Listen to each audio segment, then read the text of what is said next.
안녕하세요. 저는 과거의 이모 저모를 회상할 때마다 입가에 달콤하고도 씁쓸한 미소가 지어지는 여자입니다. 한 가지 이야기를 길게 경청하면서 집중력을 끌어올리는 연습을 하느라 제가 언제부터인가 사연 채널을 정말 애청하게 되었는데요. 제가 드디어 직접 이렇게 사연을 신청하는 입장에 놓여보니까 신기하고 보람됩니다. 생각으로 결정을 내리고 움직여 본 것뿐인데 새로운 도전이라는 그림이 완성되네요. 역시 모든 건 사람이 마음먹기에 달린 것 같아요. 어렸을 적에는 이런 이치를 몰랐죠. 어떻게 마음가짐을 먹어야 할지도 전혀 갈피를 잡지 못했던 아이였고요. 제가 형제로는 친정 오빠가 하나 있는데요. 기억도 가물가물한 아주 어렸을 때부터 오빠는 집안에서 대접만 받는 입장이었고 저는 그 반대였어요. 오빠가 귀한 아들, 듬직한 장남, 이런 대접을 받았고요. 저는 그냥 둘째, 그냥 딸, 이런 취급을 받았습니다. 둘 중에서 단연 특별한 자식을 꼽는다면 오빠였고 저는 뭣도 아니었습니다. 사랑과 관심을 독차지하고 자란 오빠가 어째서 부모님의 아픈 손가락이라는 것까지 다 해먹는지 저는 이해를 할 수 없었죠. 오빠가 전부 독식하고 독차지하는 세계였네요. 친정 집안의 분위기가 그렇게 된 원인을 굳이 찾아보자면 아마 할머니일 것 같습니다. 참고로 친할머니입니다. 제가 중학교에 입학하기 전까지 저희 집에서 할머니께서 같이 사셨어요. 모시고 살았던 거죠. 언제부터 모시고 살았는가 하면 제가 3살인가 4살 때부터 그렇게 모시고 살았습니다. 저의 입장에서는 제 머릿속에 기억이라는 게 시작하는 그 지점부터 아예 할머니가 함께 집에 계셨던 것이네요. 우리 진철이, 우리 귀여운 똥강아지. 오늘도 학교 댕겨왔어? 공부하느라 수고가 많았겠네. 친구들이랑은 재미있게 놀았고, 학교에서 선생님들 말씀은 잘 들었고? 우리 똥강아지 배는 안 고파? 할미가 얼른 간식 만들어줄까? 할머니께서는 당신의 친손자가 너무 대견하고 애틋해서 그야말로 어찌할 바를 모르시는 분이었습니다. 뭐 그러실 수 있었겠죠. 옛날 분이셨고 생각하시는 게 유독 남아 선호 사상에 치우쳐 있었고 게다가 저희 친정아버지가 유일한 아들이었거든요. 일남 삼녀 집안에서 혼자 아들이었어요. 그런 귀한 아들에게서 난 손자였으니 할머니께서 저희 오빠를 얼마나 아끼고 예뻐하셨는지는 설명을 계속하자면 끝도 없이 이어갈 자신이 있을 정도입니다. 맨날 가는 학교, 맨날 돌아오는 집인데 할머니께서는 오빠가 그걸 해내기만 해도 무척이나 대견해 하셨어요. 손수 간식을 준비해 주셨고요. 그러나 저를 바라보시던 할머니의 눈빛은 오빠를 향하던 그것과는 느낌이라는 게 달랐죠. 진숙이 왔냐? 네, 할머니. 학교 다녀왔습니다. 왔으면 째깍째깍 전서부터 해라. 너는 기집애가 돼서 옷장 꼬라지가 그게 뭐냐? 그거요. 오늘 입고 가려고 했던 바지가 아침에 계속 안 보여서요. 차 타보니까 그렇게 됐어요. 머리 봐도 볼품없는 건 똑같은데 바지를 찾기는 뭘 찾아? 그걸 왜 찾아? 바쁜 아침에 너는 그런 지랄이나 떨고 있었냐? 하여간 덜 떨어져서는. 죄송해요. 지금 바로 치울게요. 시키면 그냥 군말 없이 움직일 것이지. 맨날 쓸데없이 쫑알쫑알. 너는 네 오빠의 반이라도 따라가 봐라. 맨날 가도 어렵겠지만. 저는 허구한 날 트집을 잡히고 잔소리만 듣는 처지였습니다. 뭘 어떻게 해도 예쁨을 받을 수 없는 아이였어요. 명랑하게 말을 많이 하면 시끄럽고 정신없다고 혼이 났고 조용하고 말수를 줄이면 싸가지가 없이 입을 다물고 있다고 혼이 났으며 눈치를 봐가며 적당히 입을 열어주는 거 없이 얄밉다는 핀잔이 쏟아졌습니다. 처음에는 제가 뭘 어찌하여도 결국에는 한 소리를 듣게 되어 있다는 이 간단하고 비참한 법칙을 몰랐어요. 그래서 이렇게도 노력해보고 저렇게도 노력을 해봤습니다. 그러나 시간이 흐르면서 드디어 저도 깨닫게 된 거예요. 저는 이미 미운 털이 박힐 대로 박혀 있으며 그래서 오빠의 위치를 감히 넘볼 수도 없고 저의 역할이란 동네 북처럼 처맞는 것이라는 사실을 말입니다. 오빠는 할머니의 생신 때 편지 한 통만 달랑 써서 드려도 온 집안을 감동으로 훈훈하게 물들였죠. 하지만 저는 코 묻은 돈을 어렵사리 모으고 또 모은 걸로 문방구에 달려가서 할머니께서 잘 쓰실 법한 메모지와 부드럽게 잘 굴러가는 볼펜을 사들여도 별다른 반응을 이끌어낼 수는 없었습니다. 색종이로 오려서 저만의 예쁜 편지지를 만들어 그것에 정성스레 편지를 써드려도 돌아오는 반응은 무미건조하기 짝이 없었네요. 아휴, 글자를 아주 그냥 중구난방으로 써놔서 어째 읽을 수도 없네. 오빠가 대충 지렁이가 굴러가는 모양새로 써갈긴 편지보다야 제가 한 글자 꾹꾹 눌러 담아서 적어간 편지가 훨씬 읽으시기에 좋았을 텐데도 할머니는 그렇게 구셨습니다. 가장 관건이라고 한다면 그런 할머니를 향해서 이런 방구조차 안 하시는 가만히 계셨던 제 친정 부모님의 태도였습니다. 오빠를 향해서는 우리 아들이라고 하셨지만 저를 향해서는 단 한 번도 우리 딸이라고 다정하게 불러주신 적이 없었죠. 집안에 그런 풍경을 유난히 내리에 새겼던 날, 저는 제가 뭘 해도 안 된다는 것을 확실히 깨달았던 거예요. 저는 이제 할머니의 생신이 돌아오더라도 힘겹게 동전 하나씩 모은 걸로 직접 선물을 사러 나서지 않기로 다짐했습니다. 하지만 어차피 제가 그런 다짐을 하지 않았다고 하더라도 더 이상 할머니의 생신은 정상적으로 챙겨드리기가 어려웠죠. 기력이 확 쇠하고 마셨거든요. 제가 초등학교 6학년 때부터 할머니께서는 인지 능력이 빠르게 떨어지기 시작했습니다. 다름이 아니라 치매였던 거예요. 할머니께서는 이제 전과 같지 않으셨죠. 거의 방에만 계실 때가 많았고요. 그러면 저는 자잘한 심부름을 해야 하는 처지에 놓이게 됐습니다. 진수가, 할머니 지금 어떠신지 네가 한번 보고 와봐라. 식사 언제 하실 건지 여쭈도 보고. 좀 이따가 할머니 이불도 네가 털어드려. 밖에 나가가지고 탈탈 아주 힘껏 세게 터는 거 알지? 엄마가 그렇게 말씀하실 때면 저는 목구멍 끝까지 하기 싫다는 소리가 차올랐습니다. 오빠는 아무것도 안 하는데 그렇게 할머니로부터 맹목적인 편애만 받아온 손자도 가만히 있건만 찬밥 신세만 당해온 손녀인 제가 왜 할머니를 돌보는 일에 오만 심부름을 다 해야 하는지 이해할 수 없었고 정말 불공평한 일이라고 생각이 들었어요. 하지만 저는 할머니한테만 차별을 당했던 게 아니라 부모님으로부터도 차별은 당해온 자식이었으니까요. 자신감 넘치게 용감하게 엄마를 향해 싫다는 소리가 안 나갔습니다. 하기 싫은 것을 꾹 참으면서 할머니의 방을 들락날락거리는 생활을 이어갔었는데요. 그런 과정에서 할머니의 인정? 고맙다는 소리? 아니면 따뜻한 눈길 한번? 이런 건 전혀 안 받아봤고요. 부모님조차 저한테 칭찬을 안 해주셨어요. 저만 억울하고 분해서 미치는 그런 생활이 거의 1년 좀 안 되게 이어졌고요. 그 생활은 할머니께서 전문 시설에 들어가시면서 끝이 났습니다. 이제는 시설에 모셔도 되는 거잖아. 우리 할 만큼 다 했잖아. 그렇게 되기 이전 며칠 내내 엄마가 아버지를 향해서 그렇게 설득의 말씀을 건네셨던 걸 제가 목격했었죠. 엄마가 애를 써서 설득하신 덕분에 아버지도 결국 수락을 하셔서 할머니의 거취가 최종 결정된 모양이었어요. 그 이전까지는 저는 엄마가 할머니를 무척 좋아하고 존경하고 잘 따르신다고 생각을 했었습니다. 엄마는 참한 며느리의 정석 같았거든요.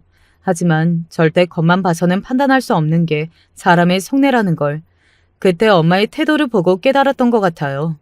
제발 할머니를 시설에 모시자며 목소리를 내던 엄마의 모습이 어딘가 낯선 느낌이라고 생각을 하면서도 저는 그렇게 되었으면 좋겠다고 여겼더랬죠.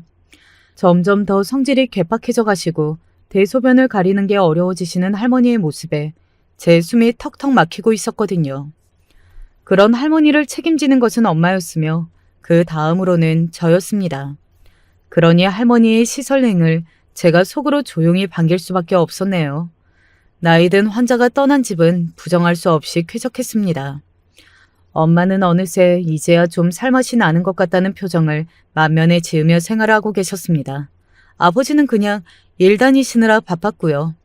할머니의 전폭적인 애정을 받아왔던 오빠는 시설에 들어가신 할머니를 단 한 번도 그 입에 담는 법이 없었습니다. 제가 이제 중학교 사춘기 나이였기 때문에 더더욱 그랬을지도 모르고요. 애정을 갈구했다가 실망만 받았던 제 짧은 인생의 역사를 돌아보면 돌아볼수록 제가 찬밥만 먹고 사는 미운 오리 새끼였다는 생각이 들어서 속으로 열불이 터졌어요. 찍소리 못하고서 엄마가 시키는 대로 할머니의 수발을 다 들었던 과거 역시도 저에게 분노를 자아내는 기억으로 남았습니다.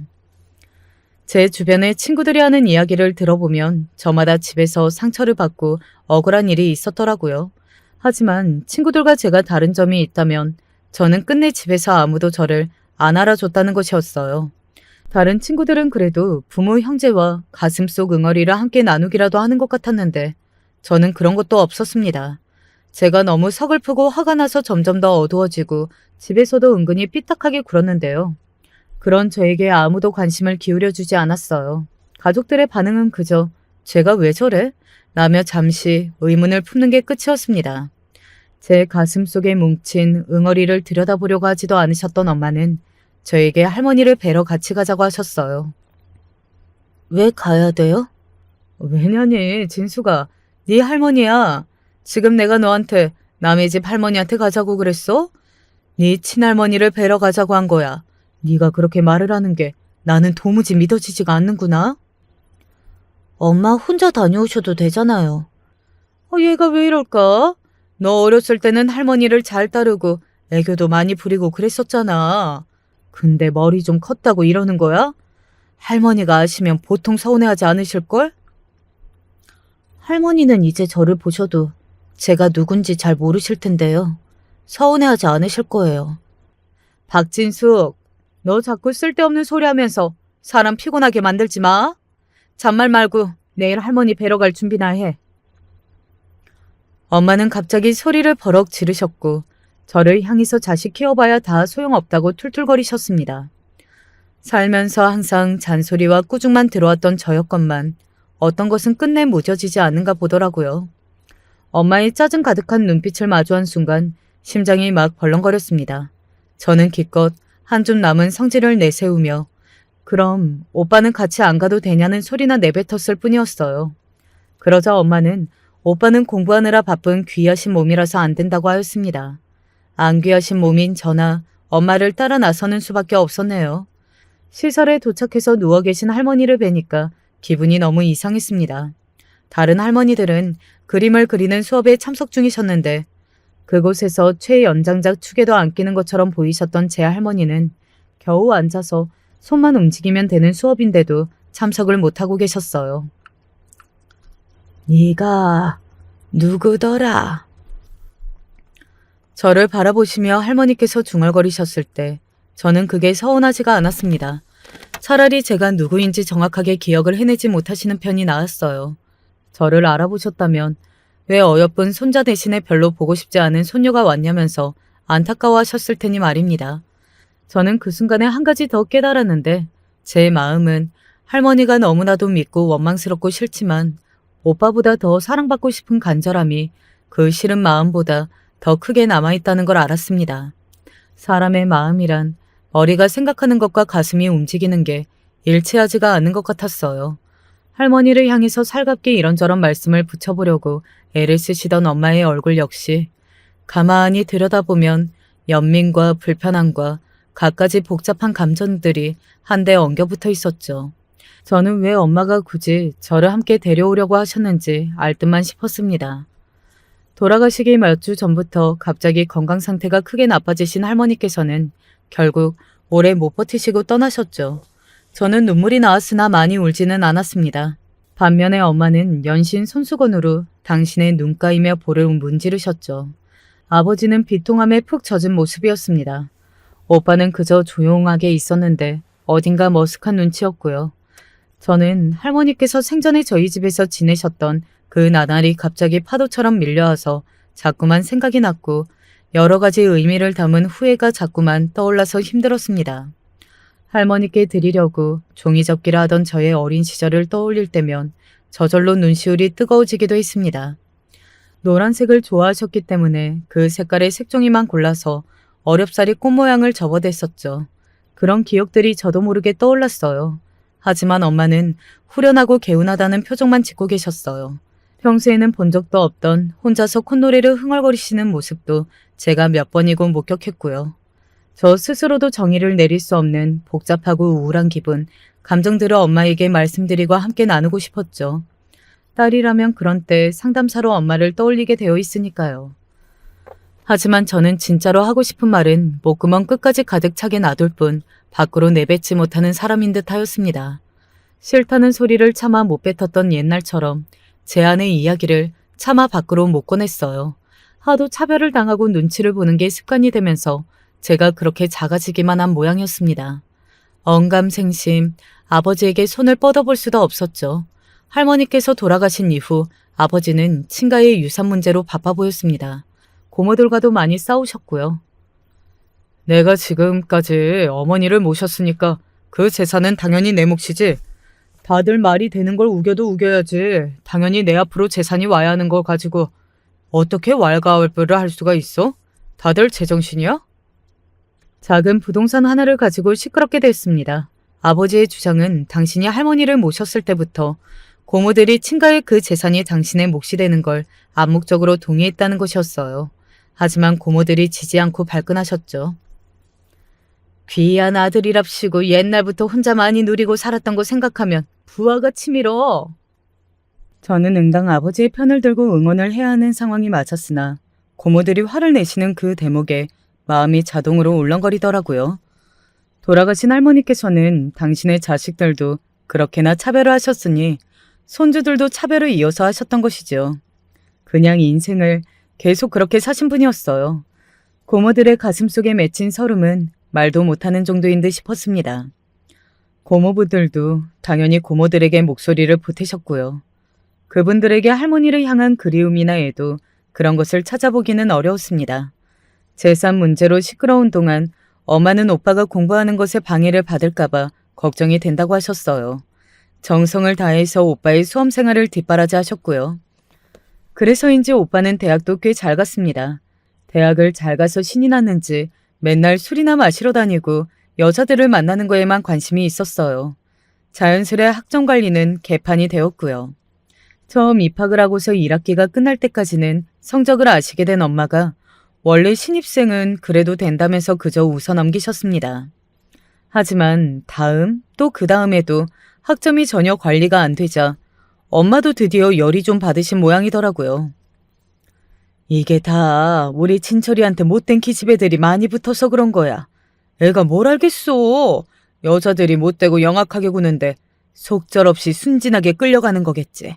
아휴, 이걸 어째? 엄마가 그렇게 한탄하시는 걸 듣고 제가 속으로 기가 막혔던 기억이 나네요.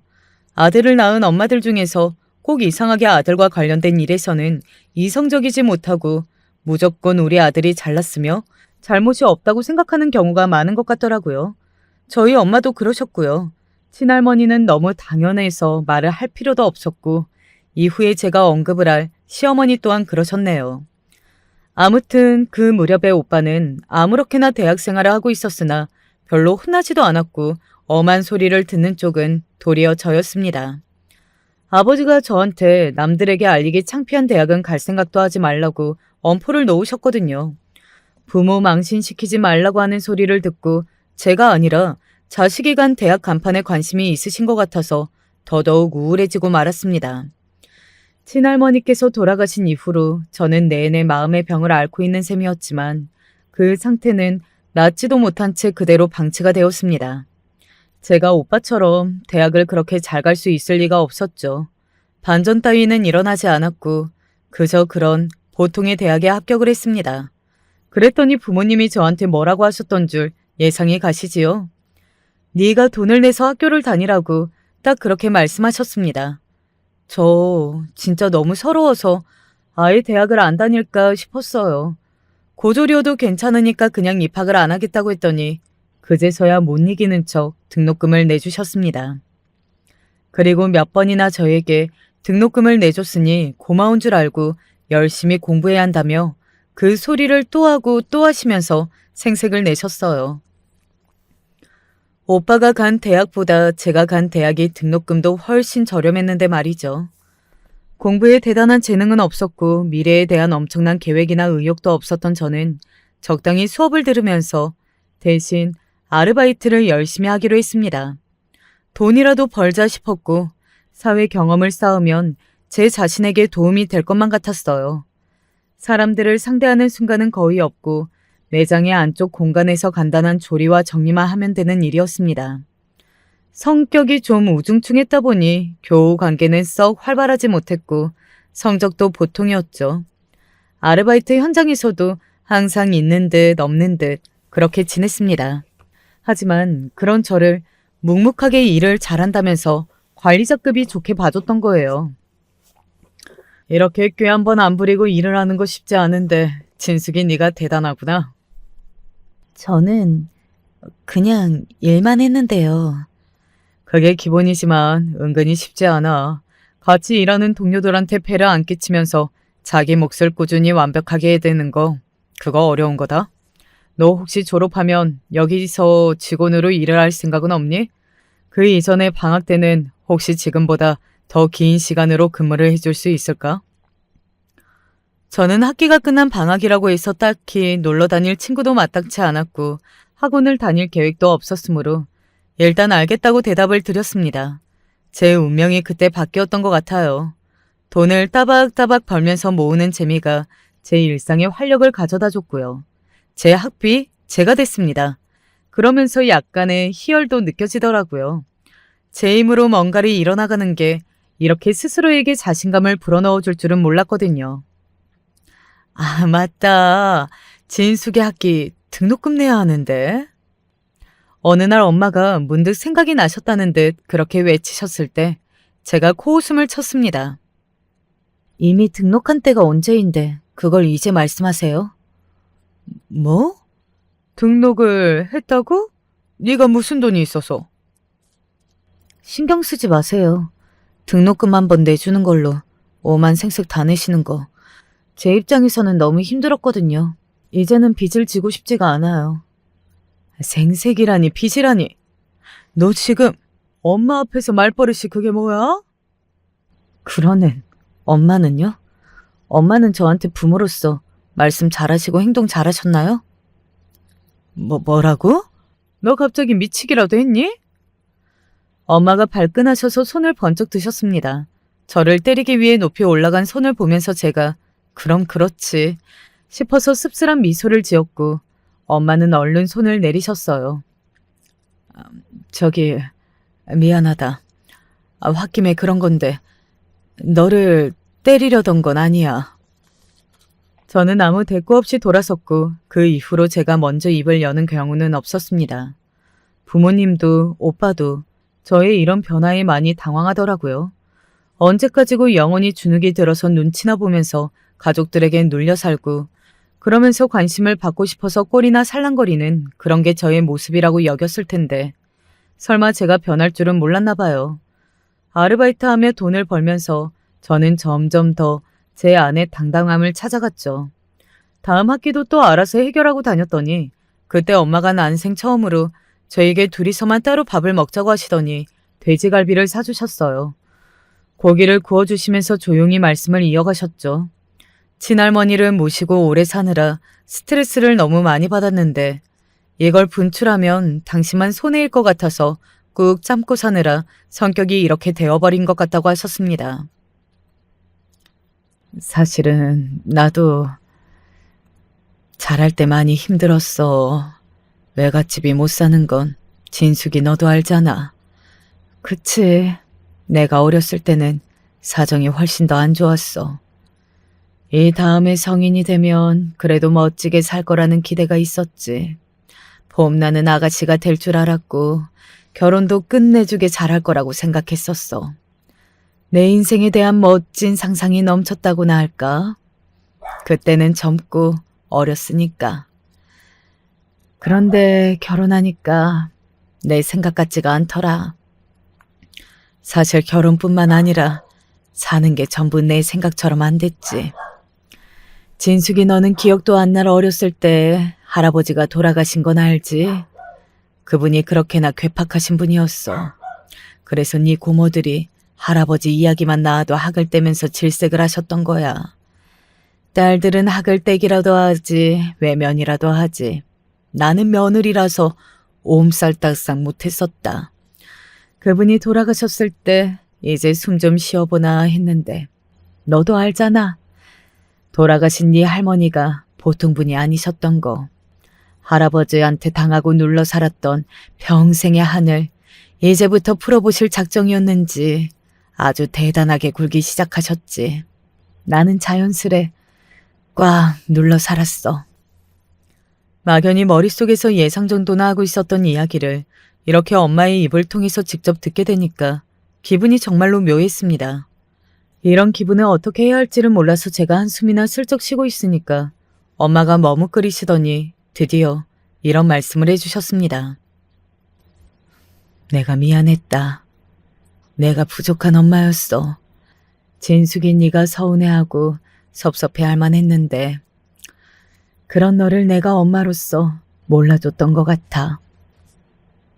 괜히 제 기분 맞춰주시려고 일부러 그러시는 건 아니고요. 내가 뭐하러 그러겠니.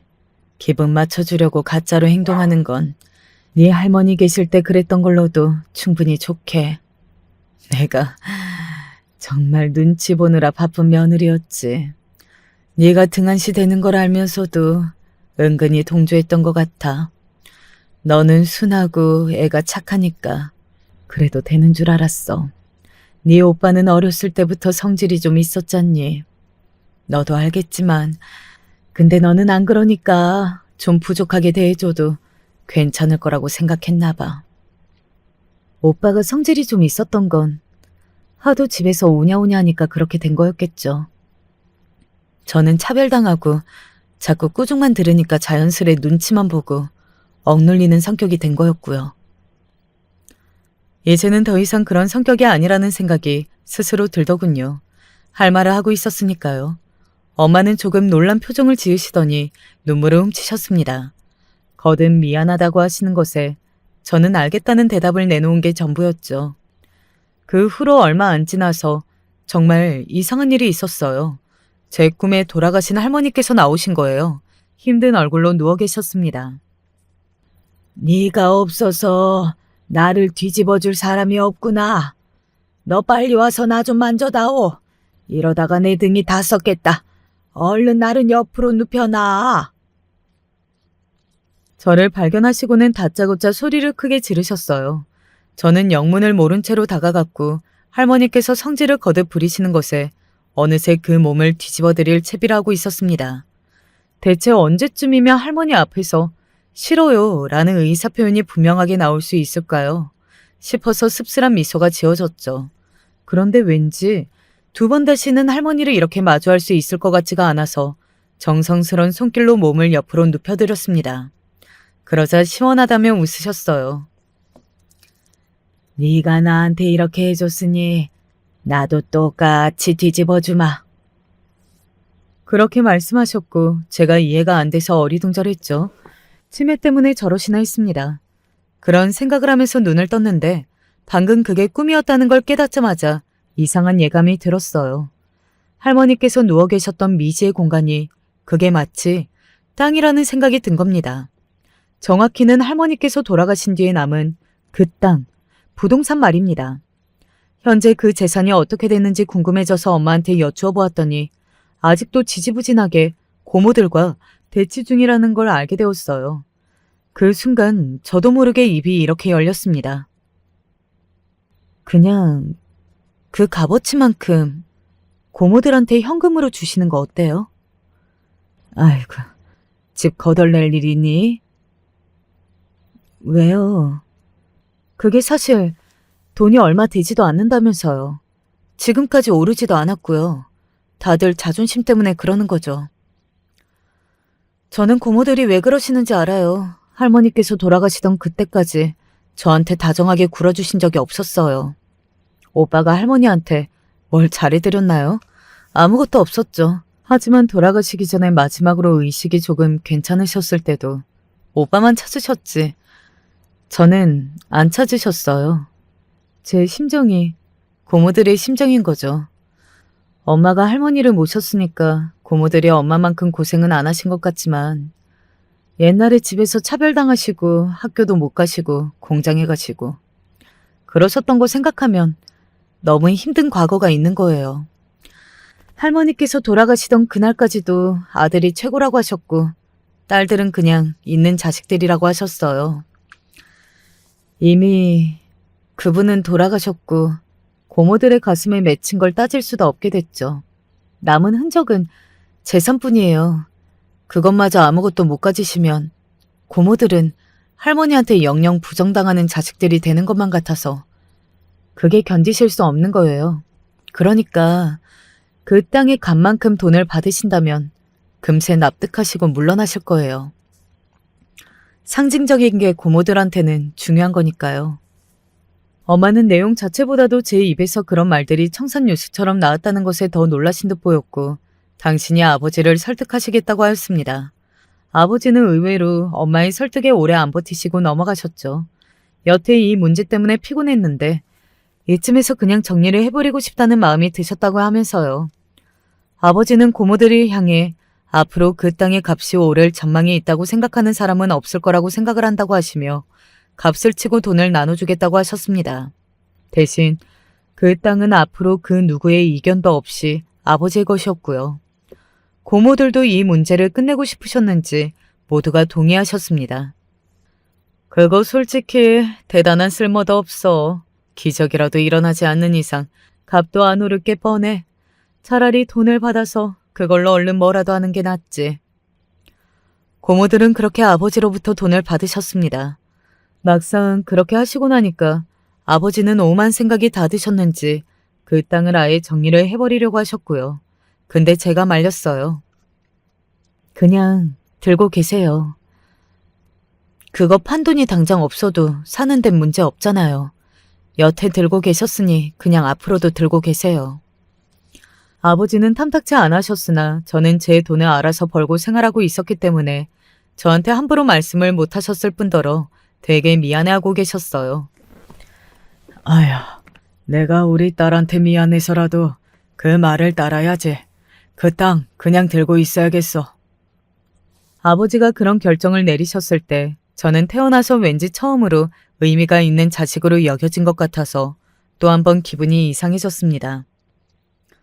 그리고 기분이 이상해지는 일은 이후에도 일어났죠. 저는 대학을 졸업한 뒤 전공과 전혀 상관없는 일을 했습니다. 아르바이트를 하면서 맡았던 그 일과 관련된 일이었죠. 가게 지점 몇 곳을 돌면서 관리하는 일을 했거든요. 제가 현장에서 일이 돌아가는 것에 빠삭하다 보니까 파악을 잘해서 관리에 능통했어요. 일이 돌아가는 걸 단면적으로 아는 사람들은 있어도 저처럼 복합적으로 다 아는 사람은 없어서 제가 적임자였습니다. 대체가 안 되어서 정말 바쁘게 일을 했고요. 오빠는 저를 향해 고작 그따위 일이나 하냐면서 자기는 이름 있는 기업에 들어간다고 큰 소리를 쳤습니다. 학점 관리가 개판이라 다른 걸로 채우느라 남들보다 취업이 늦어진 오빠였죠. 그래서 벌어둔 돈도 없었고요. 오빠가 저를 비웃든 말든 저는 무시했는데요. 오빠가 정말 열렬히 푹 빠져서 결혼을 꿈꾸는 여자가 생긴 겁니다. 저의 새언니 되신 분이었죠. 근데 새언니가 원체 똑부러진 사람이었어요. 형제는 여동생이 하나 있다고? 잘 됐네. 여자 형제들한테 물어봐야 그 남자가 진짜 어떤 모습을 가지고 있는지 정확히 알 수 있거든. 내가 한번 자기 여동생을 만나보고 싶은데? 그렇게 오빠한테 말을 했던 겁니다. 그때부터 오빠는 저한테 쩔쩔매기 시작했죠. 딱 보니까 저의 협조가 없으면 자기가 결혼하기 어려울 것 같았거든요. 갑자기 저한테 필요한 게 뭐가 없냐는 둥, 힘든 일이 있으면 언제든지 말하라는 둥, 살면서 처음으로 사려 깊은 오빠의 모습을 보여줬습니다. 그리고 새언니는 처음부터 저를 마음에 들어 했거든요. 세상에. 이렇게 진국인 사람도 있구나. 내가 배울 점이 정말 많은 것 같아. 제가 마음에 들어서 눈을 빛내는 새언니를 보며 오빠는 식은땀을 흘려댔습니다. 저한테 못난 모습만 보여왔고 이기적으로 굴었던 걸 전부 사과하겠다면서 고개를 숙이더군요. 살다 보니 오빠가 저에게 이러는 순간도 오는구나 싶어서 제가 또 기분이 이상해졌던 것이랍니다.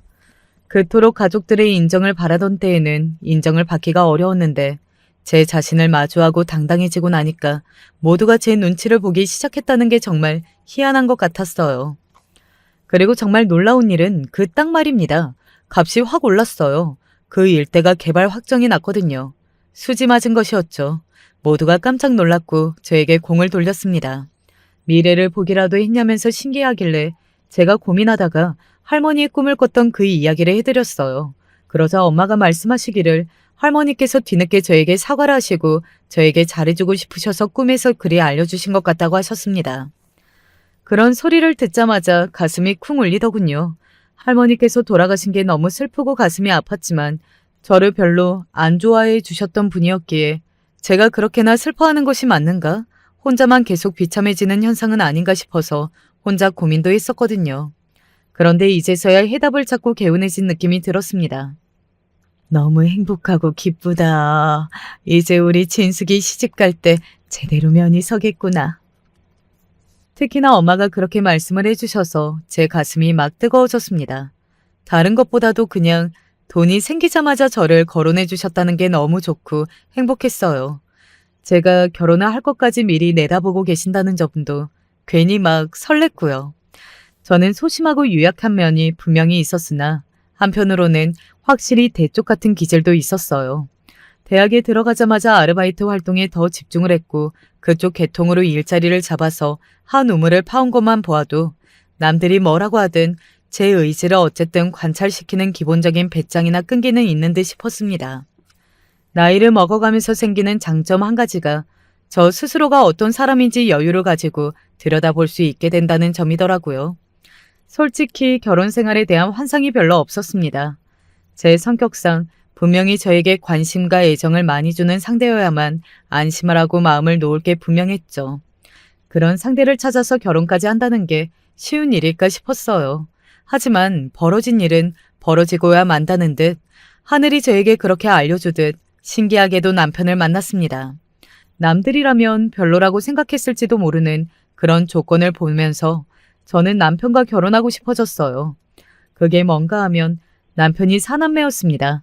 셋째인 남편을 제외하면 나머지 형제들은 이미 다 결혼을 한 상태였어요. 남편에게는 이미 조카도 4명이나 있었고요. 가족끼리 서로 왕래를 잘하는 것 같더라고요. 특별한 날이 아니더라도 서로 잘 모여서 얼굴을 보고 지내는 게 제 눈에는 너무나도 좋아 보였습니다. 시댁 형편은 그럭저럭 보통이었어요. 박박 우겨서 서민 계급에 들어가는 정도라고나 할까요? 남편이 말하기를 예전에 사기만 당하지 않았어도 지금쯤 잘 살았을 거라고 했어요. 그때 우리가 뭘 알았나. 설마 부동산 사기를 당할 줄은 꿈에도 상상을 못했지. 남편이 고등학교 때 벌어진 일이었고요. 그때 시어머니께서는 그리 크지 않은 규모의 돼지갈비 집을 운영 중이셨습니다. 돌아가신 시할머니하고 같이요. 그런데 억울하게 부동산 사기를 당해버렸고 가족들 중에 아무도 그런 쪽으로 해박한 사람이 없었으며 어떻게 해야 좋을지 궁리를 해볼 만한 머리도 집안에 아무도 없었던 것입니다. 그때 바로 대처만 잘했어도 피해가 그렇게까지 크지 않았을 텐데 계속 상황 파악만 하고 현실 부정만 하고 그러다가 피해를 다 뒤집어 쓰게 되었고 헬스로 4년째 운영 중이던 돼지갈비 식당도 날려야만 했어요. 그때 상심이 커서 쓰러지셨던 시할머니의 간병을 시어머니를 비롯한 시댁 식구들이 또 몇 년을 힘들게 해야만 했습니다. 사기 한번 잘못당했다가 온 집안이 풍비박산이 난 아주 비극적인 일이었고요. 그 후로 다시 일어서지 못하고 지질해진 일상에 모두가 적응을 하면서 그렇게 살아왔습니다. 남편의 형제들도 그 배우자들도 뭔가 뚜렷하게 직업적으로 잘 나가는 경우는 없었어요. 그 중에서도 절반은 딱히 직업이 없었고요. 아무튼 이런 집안이었으나 저는 왁자지껄 가족들끼리 가깝고 친하게 지내는 그 분위기가 마음에 들었습니다. 제가 오빠 같은 사람을 겪어보았더니 말을 고압적으로 하거나 비꼬고 무시하는 그런 남자는 무조건 싫은데 남편은 되게 온순했거든요. 대체로 미지근한 것이 저와 비슷한 느낌이어서 좋았습니다. 결혼을 하면서 당연히 남편도 저희 집의 이모저모를 알게 되었고 경제적 수준이라든지 그런 것도 대략 알게 되었는데 부동산으로 수지 맞은 그 재산 이야기는 안 밝혔거든요. 그래서인지 제 친정에서 신혼집을 장만해 주겠다고 나온 것에 화들짝 놀랐습니다. 당연히 같이 준비를 할 줄 남편하고 시댁은 그리 생각을 했던 거예요. 아파트? 아파트를 해준다고? 세상에나 마생이나 이게 웬 떡이야. 생각도 못하고 있었다가 아주 경사맞게 생겼네. 특히 시어머니께서 기절 초풍을 하려고 드셨는데 거의 입이 찢어지셨습니다. 저는 제가 그만큼 환대를 받은 거라고 생각을 해서 마냥 즐거웠고요. 저희 부모님은 하나뿐인 딸이 결혼을 하는 거니까 무리를 해서라도 꼭 반듯한 집을 해주고 싶다면서 그렇게 말씀을 하셨어요. 굳이 집안이 부동산 수지 맞았다는 이야기는 안 했고요. 어머? 그러면서 있는 돈 없는 돈 다 끌어서 집을 해주시는 거야? 딸 시집 보낸다고 힘 많이 써주셨구나. 와, 올케는 정말 좋겠다. 너무 부러워. 시누이는 제가 부럽다는 이야기를 한참이나 했었죠. 미운 오리 새끼였던 제가 사랑을 받으면서 결혼을 하게 되다니 가슴이 뚝 벅차올라서 정말 행복하게 잘 살겠다는 다짐을 재차하였습니다. 저만 바라봐주는 남편, 그리고 복작복작한 시댁까지. 저는 정말로 결혼을 옳게 잘한 사람 같았어요. 시댁 식구들은 저에게 모두 살갑게 대해주었고요. 그래서 설마 하니 인생의 새로운 페이지가 펼쳐지자마자 그런 상황에 직면할 거라고는 상상도 못했었습니다. 결혼하고서 불과 2달 정도 되었을 때였는데요. 그때 처음으로 돼지갈비집에 대한 이야기를 시댁에서 들었습니다. 내가 계속 한으로 남는 게 그거야. 그때 만약에 돼지갈비집 그거를 계속했다면 어땠을까? 처음 1년은 시행착오를 겪으면서 정말 너무 힘이 들었고 머리도 아주 그냥 감을 때마다 한 움큼씩 빠질 정도로 스트레스가 심했는데 그거 다 이겨내고 나서 드디어 장사를 좀 제대로 해볼까 싶었더니 그런 몹쓸 사기를 당했던 거 아니니? 내가 죽기 전에 돼지갈비집을 한번 차려서 운영을 해봐야 가슴에 쌓인 화가 풀리지 않겠니?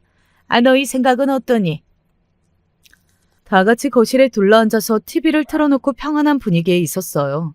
저는 시댁의 과거를 겪어본 적이 없으니까 그래서 다들 어쩌나 구경을 했죠. 시누이를 필두로 모두가 적극 찬성표를 내밀었습니다. 저는 그래서 시댁이 돼지갈비집을 하려나 보다 그런 생각만 한 게 전부였고요. 그 이후로 종종 돼지갈비집에 대한 상의가 오가는 걸 봤죠. 그때도 별 생각은 없었어요. 그러던 어느 날 시어머니께서 저에게 따로 이런 소리를 하시기 전까지는 그러했습니다. 아만 해도 우리 결론은 이래. 이왕 할 거면 크게 차려야 크게 돈이 된다. 그래서 대형 규모로 돼지갈비집을 차려보려고 하는데 대출은 언제 가능하니? 네? 대출이라뇨? 식당 차리려면 돈이 필요할 거 아니니? 차릴 자금이 있으신 거 아니었어요?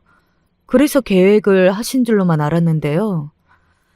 그런 돈이 어딨어? 대출을 받아서 차리는 거지. 그런데 그 대출을 왜 저한테 물어보세요? 아파트 그거 네 명이잖아. 웬만하면 공동 명의로 좀 해주실 것이지 치사하게. 아무튼 그 아파트를 담보로 해다가 대출 좀 받아다오. 5억을 생각하고 있기는 한데. 5억이요? 아파트 담보대출이요? 그걸 왜 당연하다는 식으로 말씀을 하세요? 상의도 없이. 상의는 무슨, 여태까지 길게 상의를 했고 이미 다 끝마쳤다 이 말씀이야.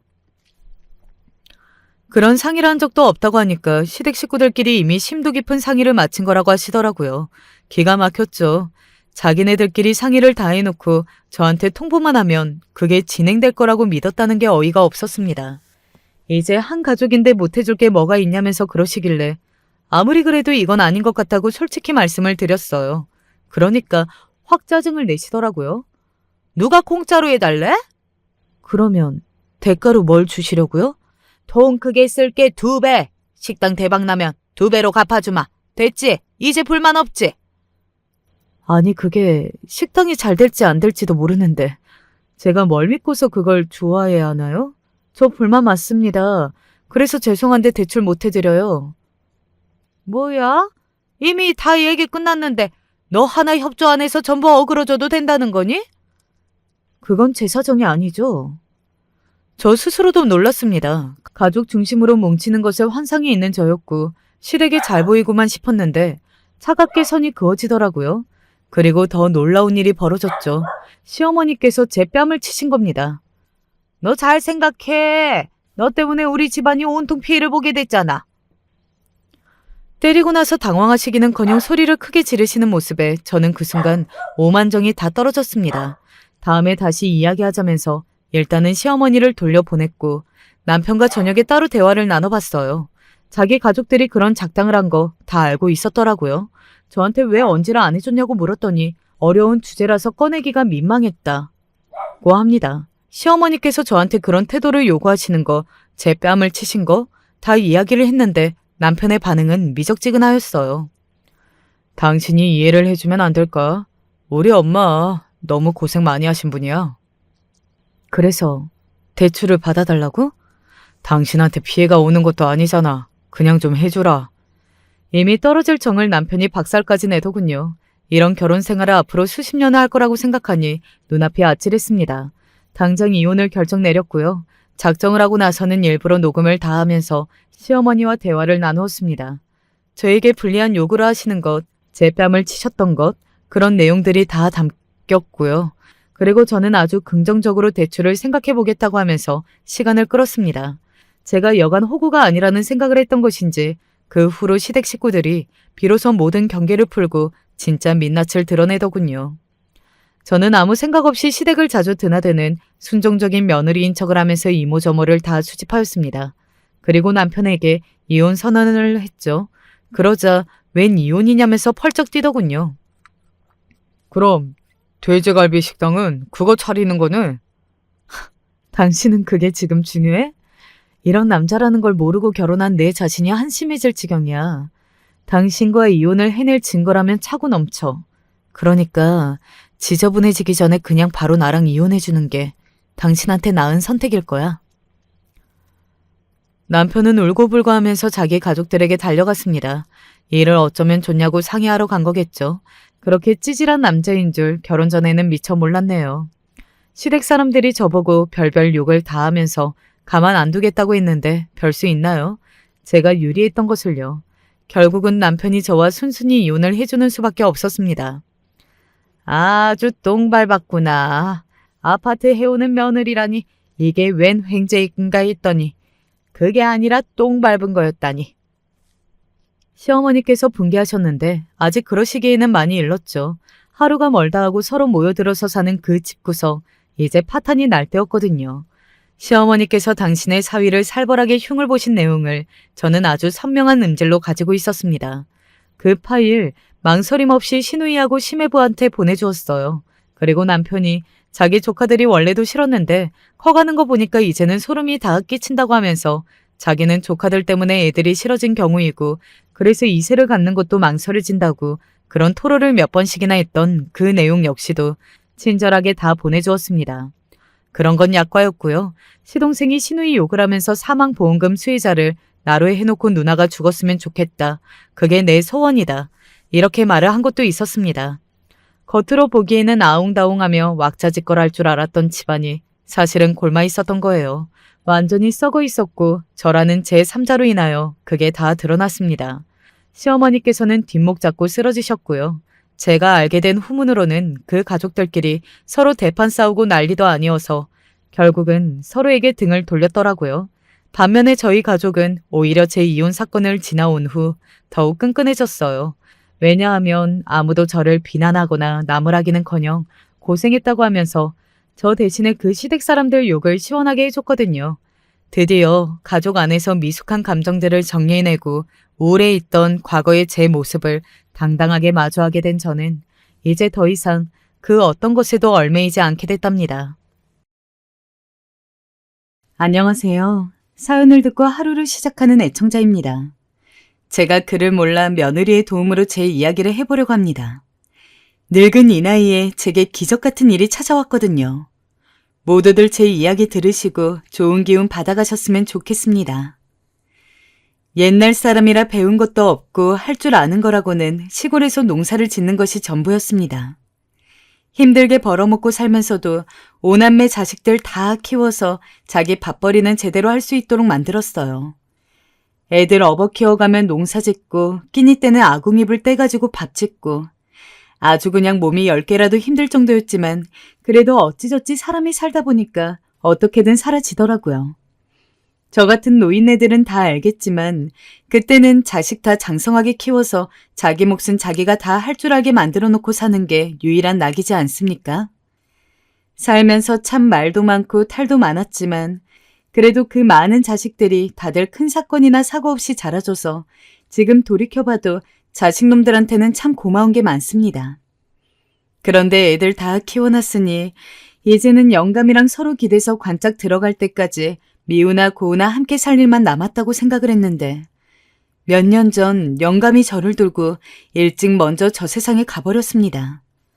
졸지에 저는 자식들 다 도시로 떠나 있는 상황에서 시골에 홀로 남아 살게 되었고요.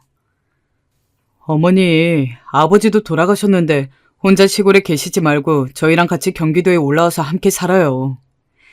아니다. 나는 여기가 편해. 여기서 어떻게든 혼자 살아보마. 자식들이 하나뿐인 어미 챙기겠다고 연락을 해댔지만 비록 몸 편히 마음 편히 산 건 아니라고 하더라도 시골에서 오래 살았다 보니까 선뜻 도시로 떠나는 것이 그리 마음에 차지 않았습니다.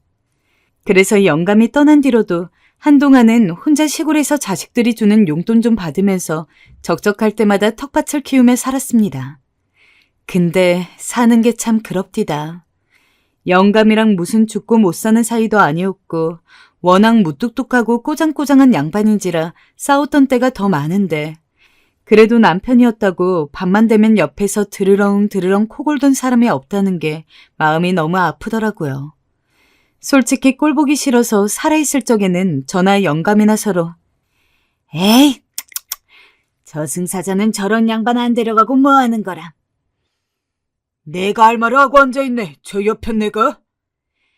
이러면서 몇 날 며칠 서로 등 돌리고 앉아서 이야기를 안 한 적도 숱한데 어찌 이리도 빈자리가 크게 느껴지는지. 눈을 감으면 그런 영감이 자꾸 생각이 나 잠도 제대로 못 들고 있었습니다. 그러자 자식들이 걱정이 되었는지 저에게 다시금 말을 하더군요. 어머니, 이제 충분한 것 같아요. 어머니가 아버지 그리워하는 마음은 알겠지만 저도 자식으로서 어머니가 걱정되는 건 어쩔 수 없잖아요. 그러니 이제 저희 집에서 저희랑 같이 살아요.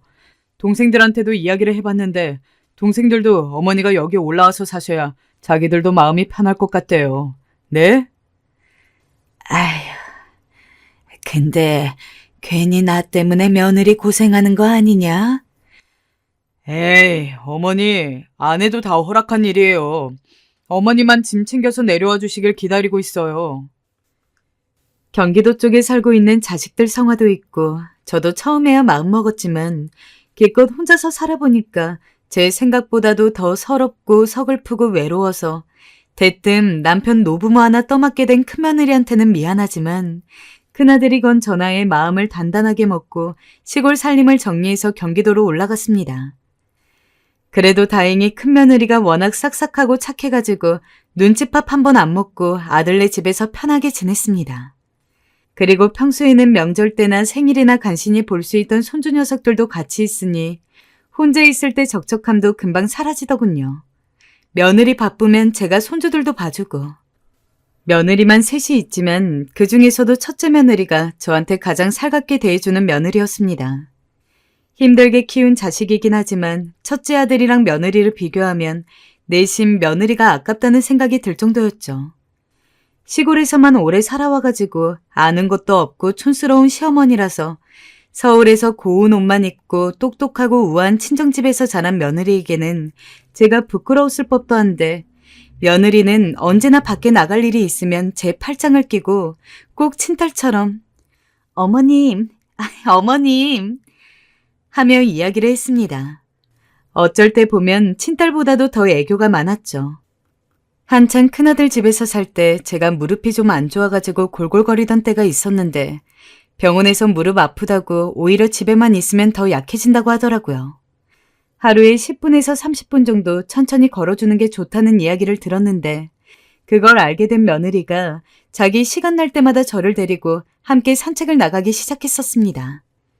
어머니, 저랑 오늘도 산책 다녀오실래요? 아이고, 바람이 찬데 산책을?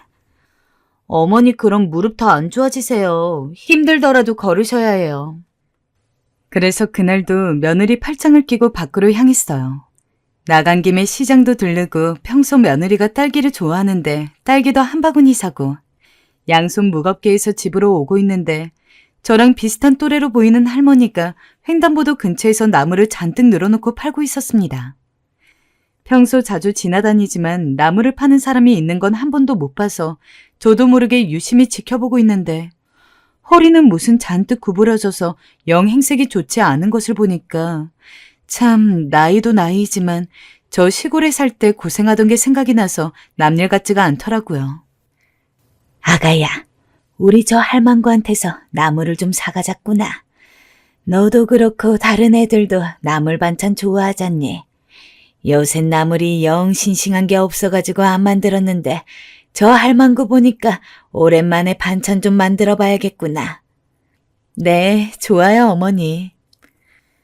평소 제가 해주는 반찬 중에서 나물 반찬을 제일 좋아하던 첫째 며느리였던지라 며느리는 단번에 알겠다고 하면서 저와 함께 할머니가 쭈그려 앉아 나물을 파는 곳으로 향했습니다. 할머니, 여기 있는 거 다 얼마예요? 며느리가 물어보자 그 할머니는 앞에 놓인 나물들을 이리 뒤적 저리 뒤적 하면서 양을 가늠하는 듯 하더니 제가 생각했던 것보다 가격을 좀 비싸게 불렀습니다. 그래서 아무래도 며느리가 젊어가지고 저렇게 구는 건가 싶어가지고 아이고, 이렇게도 야박하게 장사를 하네. 어차피 떨이하는 거 아니여. 우리 며느리가 다 사갈 것이니 조금만 싸게 주이소. 라며 가격 흥정을 했습니다.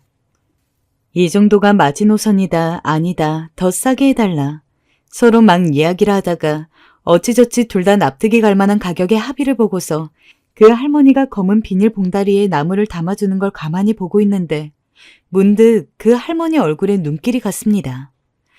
검버섯 같은 게 드문드문 핀 얼굴, 그리고 눈가에 있는 특이하게 생긴 점.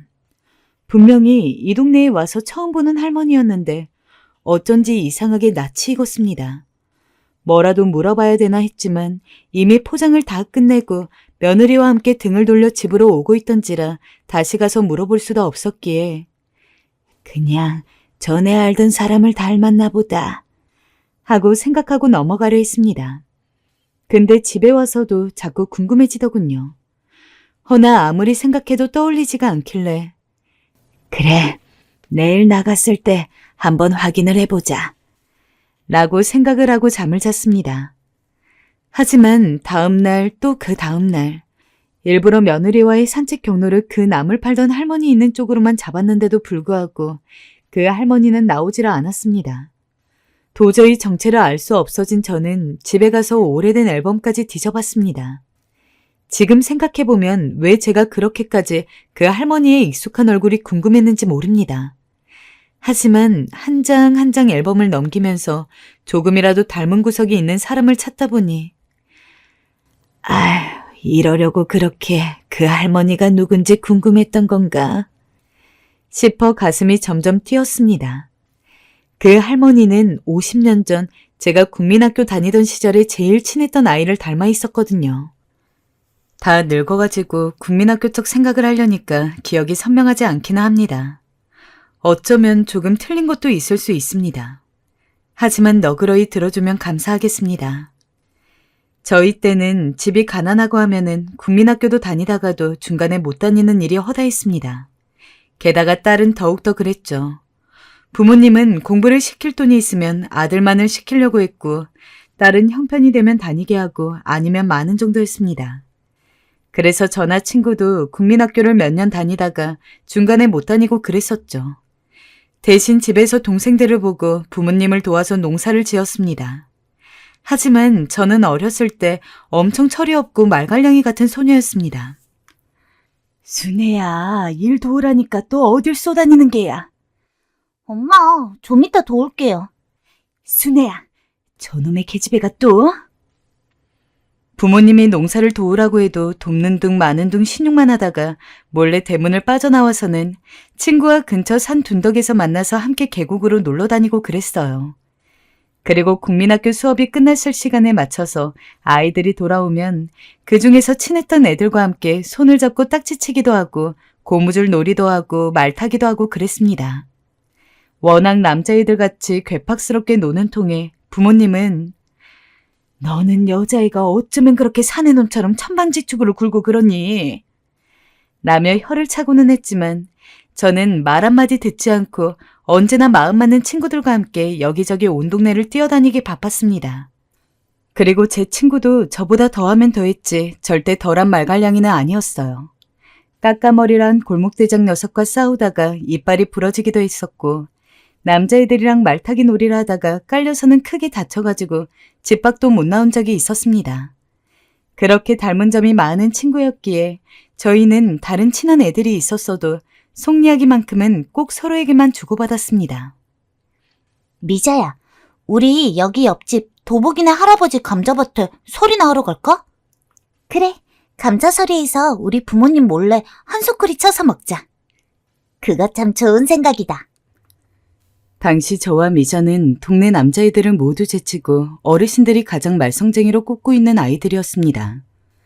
어릴 때야 뭐만 하면 맨날 어른들이 이것도 안 된다 저것도 안 된다 하는 게 속상하고 짜증나기도 했지만 지금 이 나이가 되어서 어릴 때 생각을 해보니까 참 나도 대단했구나 싶더라고요.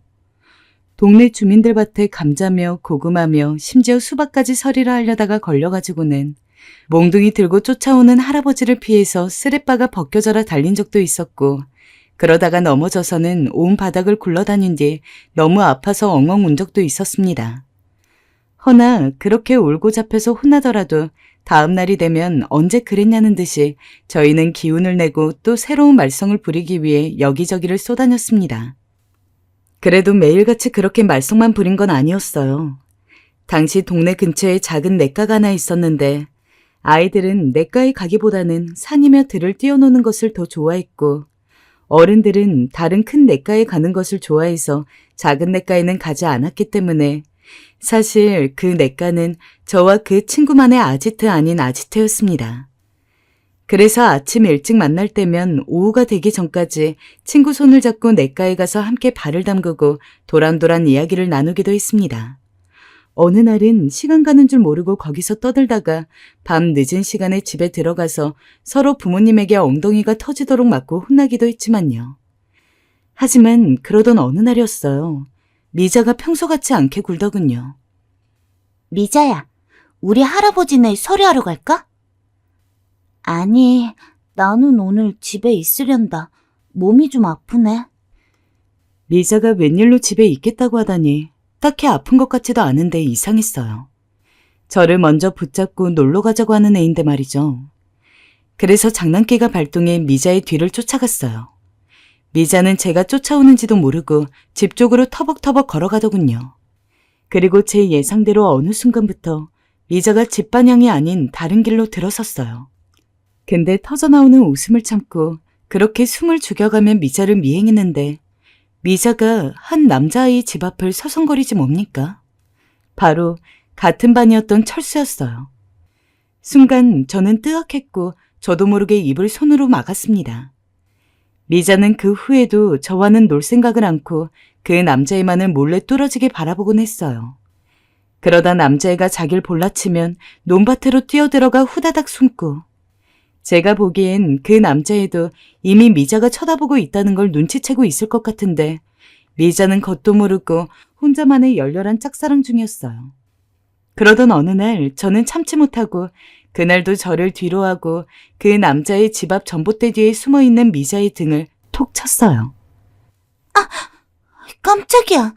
순애, 너 왜 여기 있니? 내가 어떻게 여기 있을 것 같니? 처음에 미자는 귀신이라도 본 것처럼 놀라더니 제 무릎에 고개를 푹 숙였어요. 그리고 그제야 민망한 얼굴로 사실을 털어놓기 시작했어요. 나도 철수가 좋아하게 될 줄은 몰랐다. 근데 저번에 내가 냇가에 갔다 빠질 뻔한 적이 있었거든. 그때 철수가 내 손을 덥석 잡아서 구해주는데 자꾸 그게 생각이 나지 뭐니?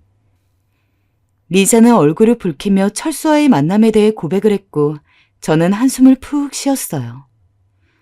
미자야, 철수 걔는 좋아하는 애 있잖아. 근데도 걔가 좋단 말이야?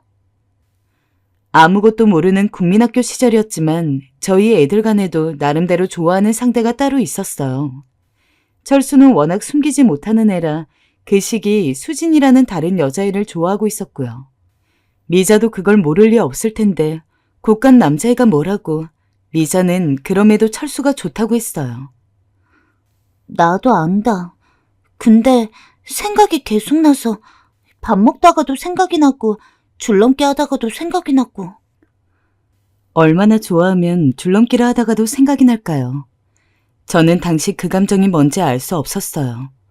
어린애가 사랑이니 뭐니 그런 감정을 어찌 알겠어요. 어른이 되어도 헷갈리는 감정인데. 하지만 미자는 그 순간 정말 꼭 그 사랑이란 감정에 빠진 것처럼 굴었어요. 뭐가 됐든 철수가 하는 거면 자기도 하겠다 나섰고 철수를 위해 서리해온 감을 건네기도 하고 그러면서 저는 미자의 머릿속에서 어느덧 잊혀져 가는 듯 했어요. 너무 성이 났어요. 나와 전부라 함께하던 내 친구가 철수란 고간 남자애 때문에 나를 등한시한다는 게 너무너무 성이 나서 견딜 수가 없었어요. 그러던 어느 날 미자에게 마음에도 없는 말을 내뱉고 말았지 뭡니까? 나는 이제 니랑 친구 안 한다. 뭐? 그게 갑자기 뭔 말이니, 순애야? 친구 안 한다고. 이제 니랑 노는 게 지겹다. 정말 마음에도 없는 말이었어요. 전 미자랑 노는 게 세상에서 가장 즐겁고 행복했는걸요. 하지만 괜히 혼자 뾰루퉁이나 던져본 말에 미자는 큰 상처를 받은 듯했고 그 길로 저와 미자는 말도 안 하는 사이가 되어버렸어요. 나중에 들었지만 미자는 그날 제게 그런 말을 듣고 집에 가서 엉엉 울었다 해요. 모든 걸 함께 있던 친구 2명이 어느 날 갑자기 서로를 노려보고 말도 안 하니 다른 친구들마저 이상하게 생각했어요. 미자랑 순애 왜 그러니? 철수 때문이잖아. 철수? 응, 둘이서 철수를 좋아해가지고 싸웠댄다. 가끔은 어이없는 헛소문들이 돌기도 했지만 어차피 진실이 아니기 때문에 그닥 신경도 쓰지 않았어요. 미자가 제 옆에 없는 그 기간은 짧다면 짧은 인생에서 가장 마음이 허하고 심심했던 시간이었어요. 뭐래도 미자가 없으니 재미가 없었죠. 하루는 너무 길었고 저는 무얼 해야 할지 몰라 그저 책만 쳐다보았어요. 옆에서 부모님은 왜 이리 얌전해졌냐며 좋아하셨지만 시간이 길어질수록 제 속은 새까맣게 타들어갔어요. 그러다 제가 다시 미자와 말을 하게 된 건 아주 끔찍한 사건을 겪으면서였어요. 아주 오랜 시간이 지났어도 그날의 집안 풍경은 쉬이 지어지질 않고 남아있어요. 순애 엄마, 얼른 나와봐. 큰일 났어. 무슨 일이에요? 그게 여기 순애 아빠가 글쎄 공장에서 일을 하다가 그만 다리가 잘렸는데. 당시 저희 아버지는 어머니에게 농사일을 맡기고 마을에서 좀 떨어진 공장에서 일을 하고 있었어요. 집이 너무 가난했기 때문에 아버지 스스로 그렇게 하시겠다고 선택하신 거였죠.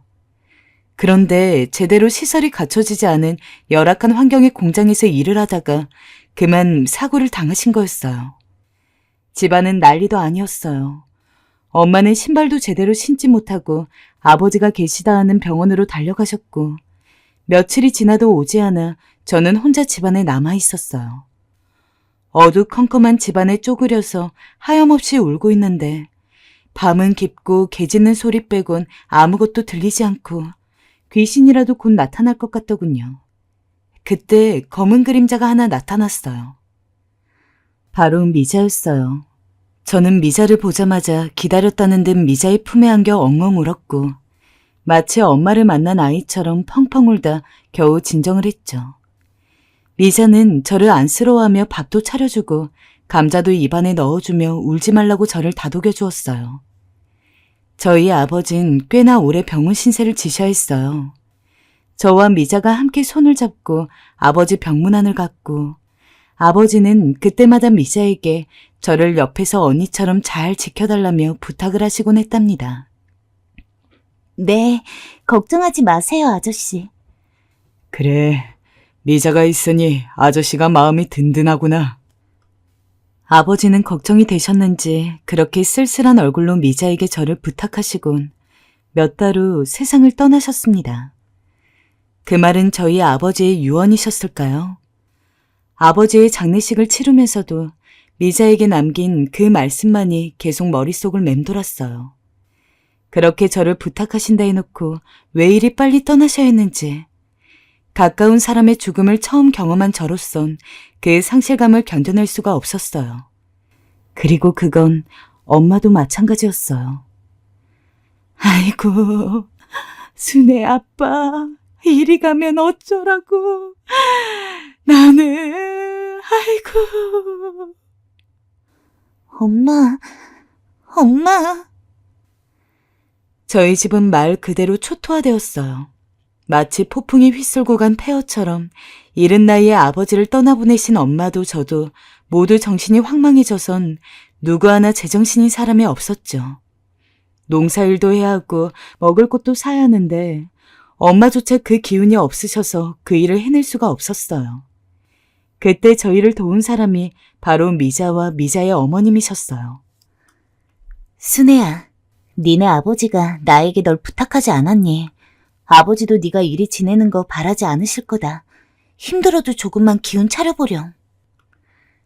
미자는 한시도 제 곁을 떠나지 않고 알아놓은 저와 저희 엄마를 정성껏 보살폈답니다. 그 정성이 어찌나 갸륵했는지 동네 사람들이 미자가 숨겨놓은 딸이 아니냐고 그런 말씀을 하실 정도였어요. 저희 엄마도 미자가 그렇게 딸처럼 집안에 들어앉아 이것저것 삶고 집안일도 하고 그러니 나중엔 침상에서 일어나셔서 천천히 집도 돌보고 생계를 시작하셨죠. 그리고 미자는 아버지의 죽음으로 힘들어하는 제게 그런 말을 했습니다. 예, 순애야. 내가 네 엄마고 아빠고 언니고 동생이고 다 해줄게. 그러니 힘들면 언제든 나에게 기대렴. 알겠지? 알겠어, 미자야. 그렇게 제 곁에는 항상 그 애가 있었어요. 그랬기에 다른 건 몰라도 어린 마음의 그 친구랑은 평생 친하게 지낼 수 있을 거라고 생각을 했어요. 하지만 저희가 15이 되던 해에 친구가 저에게 충격적인 말을 하더군요.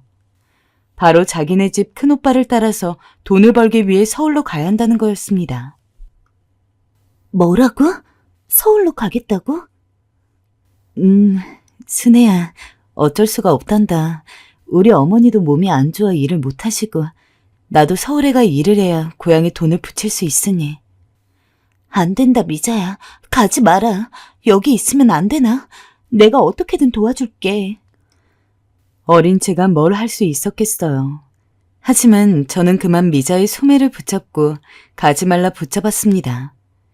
미자도 저를 어쩌지 못하고 눈물 고인 눈으로 바라볼 뿐이었죠. 저 어린 나이에 미자가 돈 벌러 서울로 가야 한다니. 타향살이를 해야 하는 미자를 생각하면 안쓰럽기도 하고 가엾기도 하고 또 한편으론 수족이었던 친구와 떨어진다는 사실 자체가 너무 두렵게 느껴졌어요. 하지만 결국 마지막으로 미자와 얼싸안으며 작별 인사를 하는데 아직도 그 장면이 기억에서 잊혀지지 않습니다. 너 서울 가서도 절대 연락 안 하면 안 된다. 이 기집애야. 나 잊으면 안 돼. 걱정 마라, 미자야. 나는 너 죽어도 못 잊는다. 내가 너 찾으러 갈게. 만나러 갈 거다. 알겠다. 기다릴게. 저와 미자는 서로를 얼싸안고 동네가 떠나가라 울었습니다. 그리고 동네 어르신들도 그런 저희를 보며 같이 안타까워하셨죠. 요새야 집집마다 전화가 있는 게 흔하고 핸드폰이나 스마트폰 같은 걸로 다른 사람이랑 연락을 하는 게 쉽지만 저희 때는 집집마다 전화가 있을 시절이 아니었습니다. 허름한 동전 공중전화에 있었지만 순번이 있어가지고 전화 한번 하려면 그거 기다리느라 시간이 다 갔죠.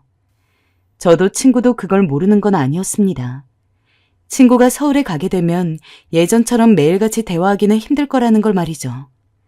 하지만 그때는 그런 식으로 지키지 못할 약속이나마 하지 않으면 친구와의 헤어짐이 너무 아쉽고 슬펐습니다. 친구가 낡은 트럭을 타고 시골을 떠난 날 저는 버선발로 나와 마지막까지 친구를 배웅하겠답시고 손을 흔들었습니다. 나이가 들어서는 잊게 되었지만 조금 젊었을 때만 해도 가끔 그 친구가 생각이 났습니다. 유일하게 제가 모든 것을 믿고 이해할 수 있는 친구였고 제가 심적으로 많이 의지를 했었거든요. 다른 친구가 없던 것도 아닌데 이상하게 그 친구 외에는 저를 온전히 털어놓을 수 있는 사람이 없었습니다. 결혼하고 애들 키우고 삶에 치이느라 조금씩 그런 친구의 존재도 제 안에서 흐려져 가기는 했으나 늘 그립고 보고 싶고 마음 한편 애틋한 그런 존재였죠. 그래서 아주 옛날에 고향에 내려갔을 때 미자의 소식을 아는지 물어본 적도 있었습니다. 미자, 글쎄, 그 이후론 고향에 내려온 적이 없는 것 같은데 나도 기억이 가물가물해서리. 아무튼 요 10년간 미자 본 적이 없어. 마을 토박이이신 할아버지에게 여쭈어봤지만 할아버지도 모른다고 하시고 다른 분들도 미자에 대해 들은 바가 없더라고요. 내가 너무 늦게 왔구나. 조금이라도 일찍 올걸. 그래서 그날은 그렇게 후회하는 마음으로 터덜터덜 다시 돌아가곤 했습니다. 그러니 이제라도 다시 만난 친구를 꼭 찾아야겠다는 생각이 들었어요. 이건 우연도 아니고 분명 하늘이 내려준 기회이고 인연이었죠. 그래서 저는 기억을 회상하는 걸 접고 흐르는 눈물을 닦은 후 며느리를 불렀어요. 중남아, 며느라, 그 할머니 좀 찾아주라. 네? 그 나물 파는 할머니 말이다. 내 동무다. 어렸을 때 둘도 없었던 고향 동무. 내가 이렇게 길바닥에서 만날 줄 꿈에도 몰랐다. 나한테나 우리 어머니한테 생명의 은인이나 다름이 없는 친구야. 꼭 좀 찾아주라. 제발 내 마지막 부탁이다. 어머, 알겠어요, 어머니. 제가 방법을 알아볼게요. 저 혼자서는 찾을 수 있는 방법이 없었기에 사정사정을 했습니다. 국민학교 시절부터 알고 지낸 친구였고 그 친구가 돈 벌러 가겠다고 서울로 떠나면서부터 연락이 완전히 끊겼었다. 그런데 얼마 전에 며느리랑 산책을 나갔다가 나무를 샀는데 그 나무를 팔고 있던 할망구가 내 친구랑 너무 똑같이 생겼더라. 확인이라도 해보고 싶으니 그 할망구가 어디 있는지 좀 찾아달라고. 아들과 며느리는 놀라며 수소문을 했습니다. 그나마 다행히 제가 그 친구 이름을 기억하고 있었기에 어렵지 않게 그 친구의 행방을 알고 있는 사람을 만날 수 있었습니다. 당시 친구가 나무를 팔던 횡단보도 앞에 안경집이 있었는데 다행히도 거기 주인이 제 친구를 너무 잘 알고 있더라고요. 아, 미자 할머니 말씀하시나요? 아유, 당연히 잘 알죠. 우리 동네에 그 할머니만큼 발 넓은 사람 없을걸요? 비슷한 또래 할머니랑 할아버지들이랑도 잘 지내시고 나 같은 동네 가게 사람들한테도 너무 살갑게 대해주셔서 기억을 해요. 혹시 그 할머니 어디 사시는지 아시나요? 여기 계신 분이 저희 시어머니인데 시어머니가 할머니랑 오랜 고향 친구이신데 미자 할머니가 먼저 서울로 올라오시면서 거의 60년이 넘게 연락이 끊기신 상황이었거든요. 근데 얼마 전에 우연히 여기서 나무를 파시던 할머니를 만나서 저희 시어머니가 대화를 좀 하고 싶어 하시는데 그분이 어디 계시는지를 몰라서 너무 속상해하고 계세요. 저쪽 근처에 임대 아파트 단지 있는 거 알죠? 거기 사세요. 나도 정확히 어디 동 어느 호에 사는지는 모르고 그 임대 아파트 쪽 가면은 경로당이나 정자가 하나 있을 텐데 미자 할머니가 거기 단골이에요. 아마 찾아가 보면은 쉽게 만날 수 있을 겁니다. 그 이야기를 듣자마자 저는 며느리랑 아들이랑 같이 임대 아파트 단지 쪽으로 갔습니다. 가는 동안 어찌나 가슴이 떨리던지 가뜩이나 작은 심장이 더 쪼그라드는 듯 했어요. 고향 동무 만나러 가는 길이 이토록 떨리는 일일 줄은. 심호흡을 하고 들어섰는데 안엔 할머니 할아버지들이 아주 바글바글했습니다. 하지만 아무리 주변을 둘러봐도 친구처럼 보이는 할머니는 없었습니다. 그래서 일단 아무나 붙잡고 혹시 김미자 아냐고 물었더니 진짜 묻는 족족 제 친구를 모르는 사람이 없더군요. 그 근처 유명인사였는지 그 할망구 심심하면 나물 팔고 그러잖아. 이쪽 단지 사는데 매일 아침부터 밤까지 경로당에 와서는 고스톱을 그렇게 쳐. 어쩜 그리 손이 야무진지 이겨본 적이 거의 없다니까. 나는 친구에 대한 이야기를 들을 수 있었습니다. 저는 모르는 친구의 모습이지만 가슴이 벅찼습니다. 그래서 사정을 이야기하고서 꼭 좀 만나게 할 수 있게 해달라고 부탁했죠. 그랬더니 그 근처에 지팡이 짚고 앉아있던 할아버지 하나가 저를 데리고 경로당에 들어갔습니다. 미자, 여기 그쪽 찾아온 사람이 있어. 등을 돌린 채 한참 고스톱을 치고 있던 할머니 하나가 뒤를 돌아서는 저를 보는데 아무리 봐도 제 단짝 친구였던 그 미자가 맞았습니다. 저도 모르게 미자를 보자마자 눈물이 한 줄기 흘러버렸어요. 미자야, 나 순애다. 기억 안 나? 초등학교, 관전 초등학교 나오고 우리 맨날 감자설이하고 내과 가서 이야기하고 그랬잖아. 그러다가 네가 오빠 따라서 서울로 가서 돈 번답시고 헤어진 나 그 순애다. 순애. 아니, 순애야, 네가 어떻게 여기 있어? 오메, 이게 무슨 일이야? 이게 무슨 일이야? 화투패를 내던진 채 저에게 온 친구와 저는 그만 부둥켜 안고 오열했습니다. 정말 다시는 평생 못 볼 거라고 생각했던 친구를 이렇게도 이 넓은 대한민국 땅에서 우연히 만나게 된다니. 경로당에 있었던 모든 사람들도 박수를 치며 축하해 주었고 우리의 눈물은 계속되었습니다. 아들이랑 며느리 도움받아서 저랑 친구 단둘이서 커피 한 잔 마시면서 그동안 묵혀왔던 이야기들을 잔뜩 나눴습니다. 그러다 보니까 친구가 서울로 떠난 뒤 얼마나 힘들게 살았는지도 알게 되었죠. 현재 친구는 나라에서 준 임대 아파트에서 20년째 살고 있고 기초수급자로 달에 몇십만 원씩 조금 나오는 것 가지면서 가끔 심심할 때마다 소일거리로 나무를 판다고 했습니다. 그날도 오랜만에 나무를 팔려고 나왔던 거고 저와 우연히 마주치게 된 거였죠. 미자야, 근데 너희 집 그래도 형편이 넉넉하지 않았니? 어쩌다 나라에서 주는 돈을 받게 된 거니? 아휴, 내 이야기를 어디서부터 꺼내야 할지 모르겠구나. 그게 말이야. 어렸을 적 오빠를 따라서 돈을 벌러 서울로 가기는 했으나 그 과정이 순탄치는 않았다고 합니다. 친구의 오빠도 친구도 나이가 어리다 보니 괜찮은 일을 잡기 어려워서 한동안은 밥 한 끼 제대로 못 챙겨 먹었다고 해요.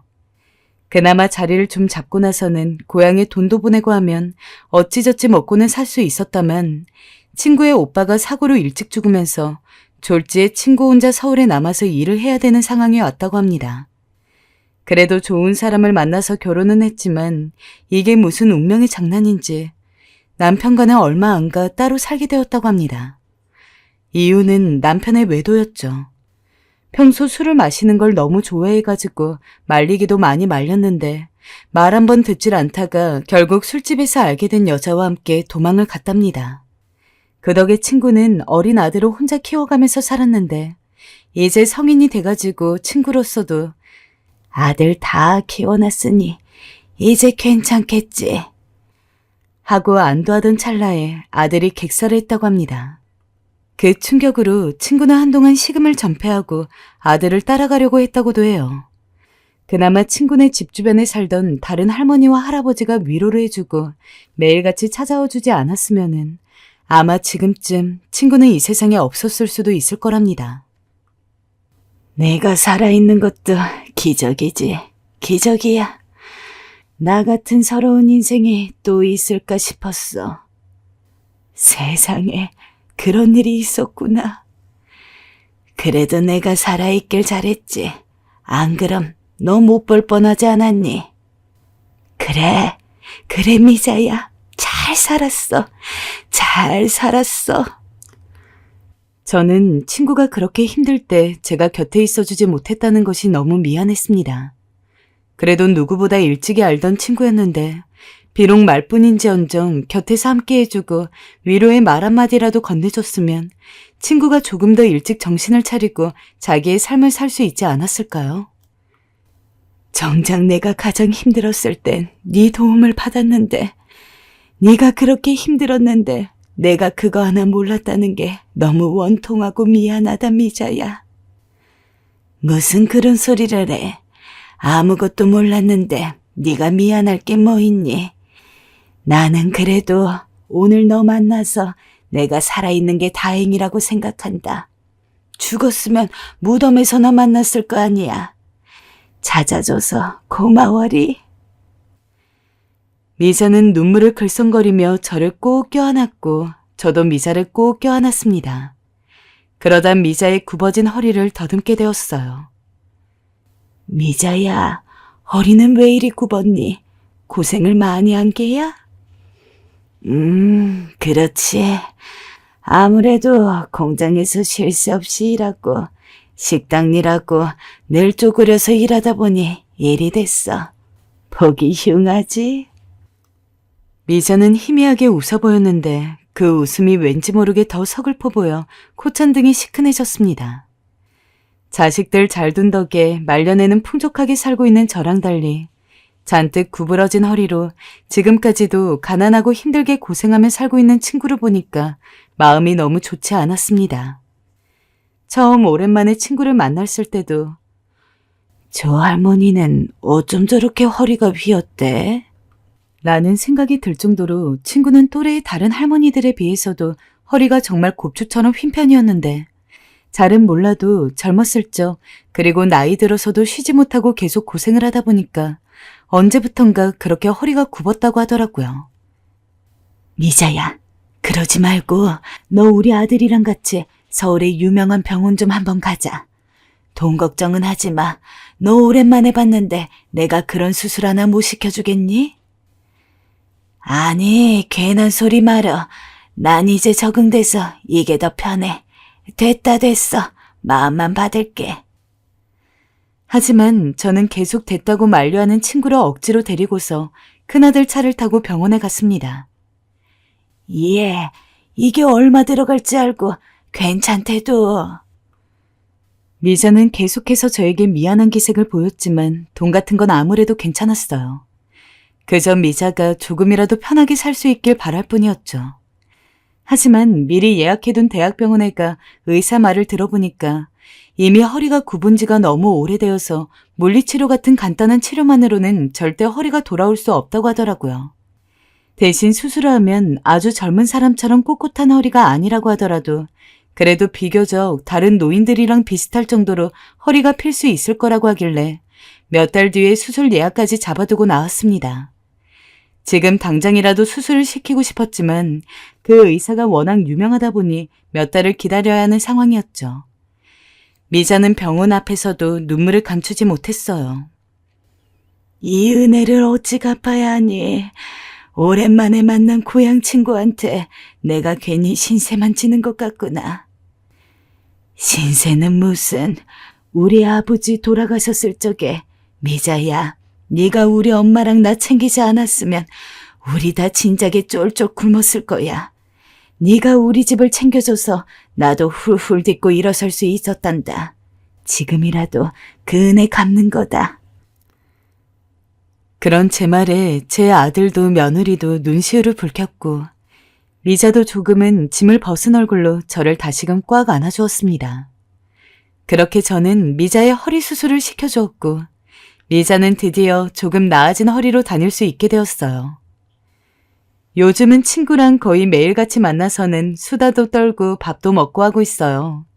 제가 친구네 집에 초대를 받기도 하고 친구를 저희 큰아들 집에 초대해서 식사를 하기도 하고 가끔은 경로당에서 같이 점 10원짜리 고스톱도 칩니다.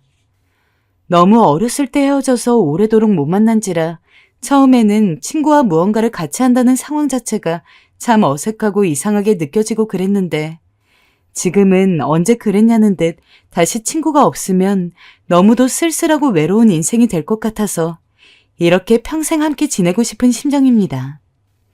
탱탱하고 뽀얗던 어린 소녀에서 주름 많고 쭈글쭈글 늙은 할머니가 될 때까지 솔직히 얼굴을 본 날보다 못 본 날이 훨씬 많지만 그럼에도 마음 깊이 친한 친구라는 건 그러한 공백 기간과는 상관없이 여전히 친밀한 감정이 드는 것 같아요. 요새는 서로 어렸을 때 이야기를 하고는 하는데 옛날 생각하면서 깔깔 웃고 그러다 보면 어린 시절 기억에 젊어지는 기분도 듭니다. 저나 친구나 언제까지 살런지는 나도 모르겠습니다.